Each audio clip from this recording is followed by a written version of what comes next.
As an entrepreneur, you probably are in a lot of different communities. As an FBA entrepreneur, especially with things changing so drastically all the time, some of the best insights you can possibly ever get is from your peers in other communities.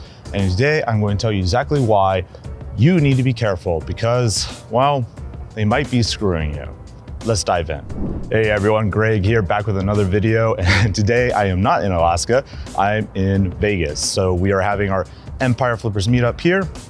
I'm out on a nice little terrace. Behind me is the Vegas skyline.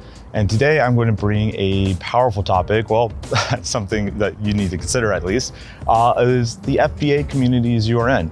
You are most likely in masterminds, you are most likely in Facebook groups or even paid communities where you can network with your fellow FBA entrepreneurs. And this is great, but they might be screwing you. But before I get into how they are screwing you, let's first talk about why they're so good. So first of all, online business changes rapidly, right?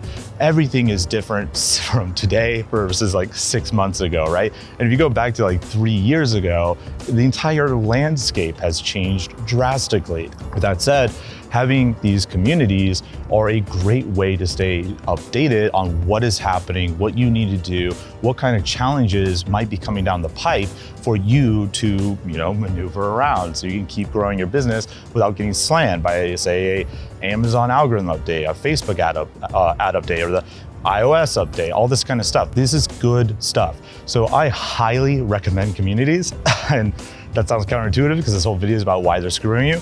But I want to get that out of the way. These communities are fantastic for you when it comes to building your business. So let's get into why they are actually screwing you. And it actually has to do with some of our best customers. So at Empire Flippers, we help people buy and sell online businesses. And over the last 2 years or so, well, really the last 3 years, we've become the number one marketplace when it comes to buying and selling Amazon FBA businesses. We sell a ton, like this quarter, in Q3, every 11.3 days, we helped an FBA entrepreneur become a millionaire. That's huge. No one does as much volume as we do. And so we have a pretty good grasp on what is actually happening here. So as I do my marketing, as I build my own relationships with these communities to educate their entrepreneurs, there's a common theme that starts to become very apparent. And that theme is a lot of these communities have sold out to the aggregators, to people who have raised tons of debt equity, tons of debt financing, often in the hundreds of millions of dollars to go out there and acquire FBA businesses.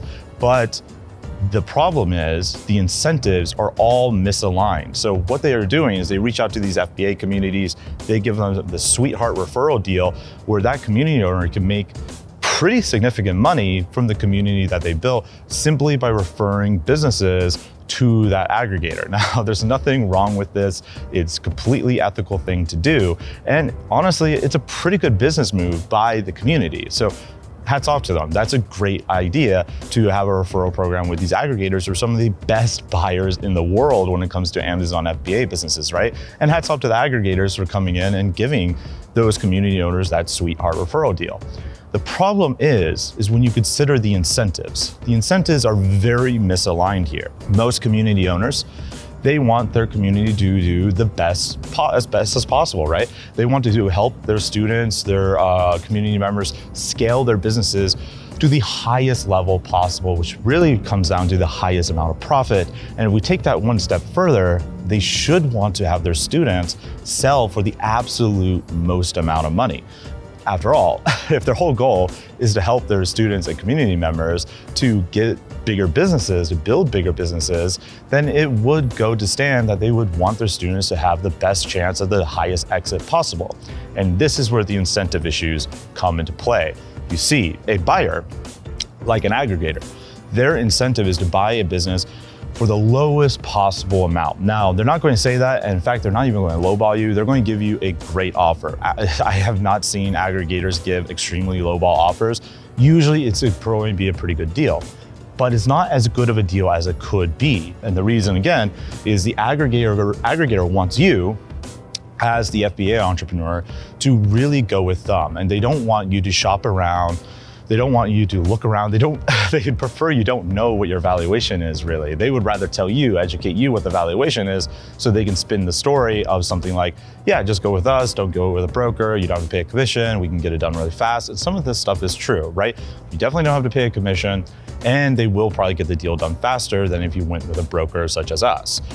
But because their incentive is to give you the lowest amount possible, so their investment has the best ROI possible, the incentives are messed up, they're misaligned.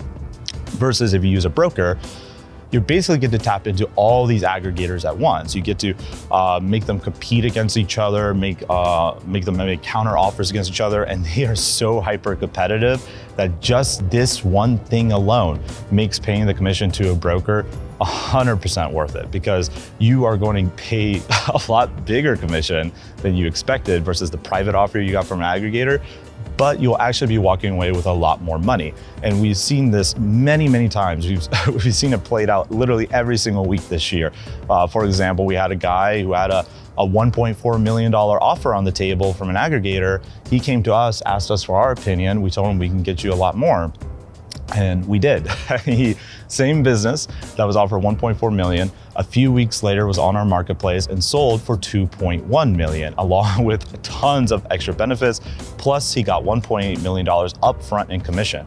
He got more upfront for selling his business than the entirety of the deal if he had gone private, if he had listened to the off-market fallacy, where like, oh, save money on the commission and all that kind of stuff.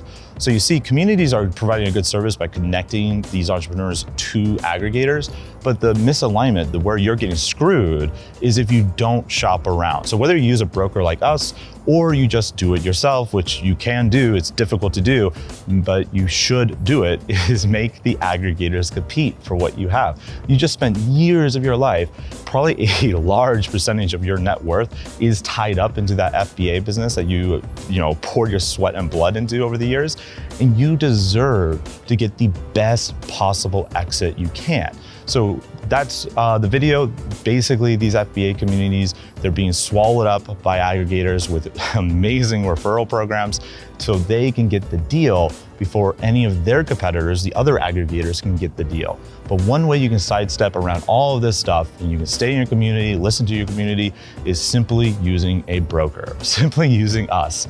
If you come to Empire Flippers, we'll help you out on all of this stuff. Now, you don't need to use us to do this. It's just way easier to do it. But in general, if you are in one of these FBA communities, I think they're fantastic, but just watch out for this misalignment on incentives, because you could lose out on literally multiple six figures if you just follow what the FBA community says, because most likely, most of the big FBA communities, at least, they are already signed up with an aggregator referral partner. And the aggregator, their incentives is to buy the business as low as possible.